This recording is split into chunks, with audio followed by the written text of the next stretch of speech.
This time on the Relook Brief, we're heading to the state of Rhode Island to find out more about the new Senate bill which aims to tackle waste and litter through two proven solutions: extended producer responsibility for packaging and deposit return systems for beverage containers. Reloop's Global Networks Director, Jenny Hume, spoke with Senator Mark McKenney, the bill's sponsor, to discuss what's in the legislation, how it came together, and why it matters for Rhode Islanders. I'll start by asking you what motivated you to sponsor the bill, and could you talk to us about what problems in Rhode Island's waste and recycling system this bill would aim to solve? Let me start by saying this. Rhode Island is an absolutely beautiful state. It's called the Ocean State because we have so much coastline. Obviously, we are the smallest state, and yet we're intensely proud of the beauty of our beaches, of our bays.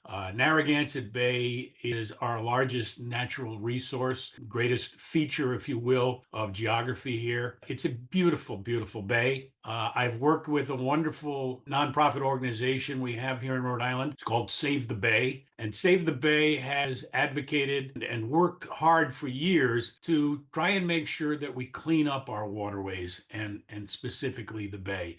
They've done an incredible job so that our bay is now cleaner than it has been ever in terms of some of the pollution that was going in. Except a year or so ago, the University of Rhode Island came out with a study that had been done with respect to the microplastics in our environment. And among the findings they had was this. In the top 2 inches of the bay soil, they estimate that there are over 1,000 tons of microplastics. And those microplastics have come from the breakdown of plastics that have unfortunately been put into the environment either through litter or through poor collection efforts. And that means that when we are fishing for shellfish or finfish, they have probably ingested these microplastics. We take a swim in the bay, we're probably ingesting those microplastics. One of the things we've also learned from numerous studies is that microplastics are not particularly good for the human body.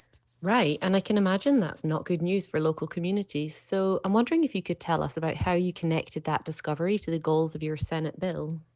Many of us have looked at this problem and felt that something needed to be done. And while we have had curbside recycling here in Rhode Island for many, many years, we had a commission that was established to look at this problem, originally plastic waste reduction, but we also amended that to take into account the cans and glass, so metal and glass and other pollutants. But to look at the waste reduction problem and the impact it's had and potential solutions for dealing with it. And that's why the Joint Commission from the Rhode Island House, Rhode Island Senate was established to study it. In studying it, what we found was that our recycling system is not working. It's certainly not working the way Rhode Islanders would expect. And I know from having spoken to any number of my constituents and others around the state, when they hear that what goes into those bins is recycled at such a pathetic rate, 26%, but I've also heard as low as 14%.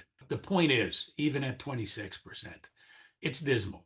It's simply not what we ought to be doing in 2025 when there are far better practices that can give rise to recycling rates that are in the high 80s or even 90s. For all those reasons, I was motivated and happy to sponsor this bill to accomplish what the recommendations were coming out of that joint commission. We wrapped up our work just a couple months ago, and we immediately put this bill in. Companion bill is in the House, and the effort is to try to carry out the recommendations that that commission made, hearing from many, many witnesses and receiving a great deal of written evidence in addition. So that's what motivated me, and that's what still motivates me in trying to push for the enactment of these bills. I certainly hear what you're saying. I was in Rhode Island a couple of weeks ago and I can see what a beautiful place it is, and I can understand why you would feel so passionately about protecting it. And so, accordingly, we've seen strong support from both environmental advocates and industry groups. And I wondered if you could talk us through a little bit what are the opportunities economically and environmentally for introducing a deposit return system? Perhaps the most important point about what we're proposing is a system paid for by the beverage industry and is run by the beverage industry. So we're talking about what is clearly a partnership with the state government, but also an understanding on the part of the beverage industry that what they have done in putting various containers into the stream of commerce is not something that they can simply put out and then forget about. There is continued responsibility that the producers of these containers have to account for. And so we have followed the example of Oregon in looking to accomplish what is essentially known as EPR, Extended Producer Responsibility. Our bill actually provides for that with, first of all, a deposit return system. Some people will call it recycling refund, popularly known as the bottle bill, but it is a means by which the industry takes responsibility for what they have in effect given rise to.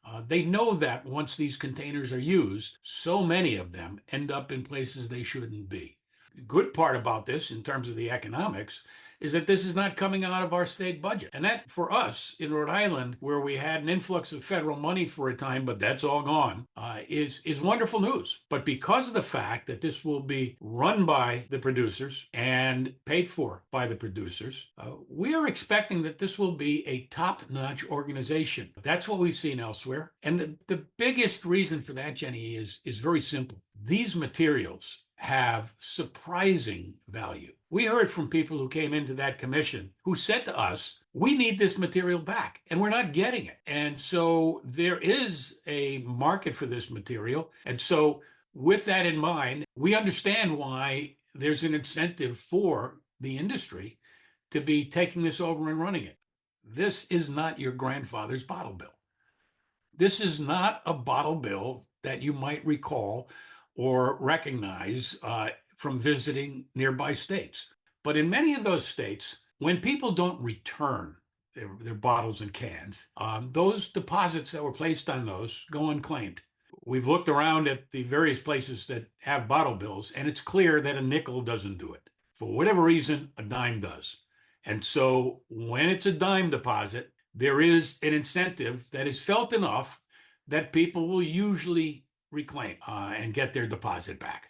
But there are going to be some folks who don't bother, and that's entirely up to them. They can do that. What's happened in old style bottle bill states is that the state itself has scooped that money that's in the unclaimed deposit fund. In our bill, we have made it clear that that money is going back to the producer responsibility organization and is to be used to enhance the system. And so here we have a beverage industry that has the incentive to collect and collect well. They have the incentive to make sure that there is sufficient convenience that people will make sure that they return their bottles and cans. And so all of that will give rise to a system where there will be many, many jobs created. A very strong reason for the state to be involved, and that is that no state money is going to be used for the program, including, we do want the state to keep an eye on what's happening. Even the oversight costs would be covered. So we're putting forth something that from an economic standpoint, it's almost a gift to the state.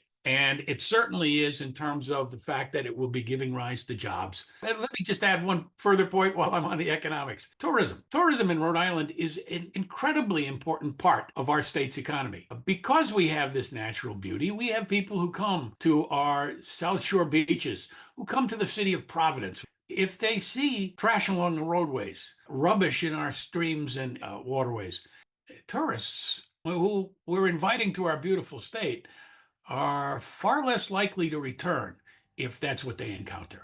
And so we need to make sure that what they see is the pristine state that they deserve to see and that Rhode Islanders deserve to have. Jenny Hume speaking with Senator Mark McKenney. Thanks for checking out this episode of the Relook Brief, and remember, if you subscribe or follow, you'll get details of the next episode.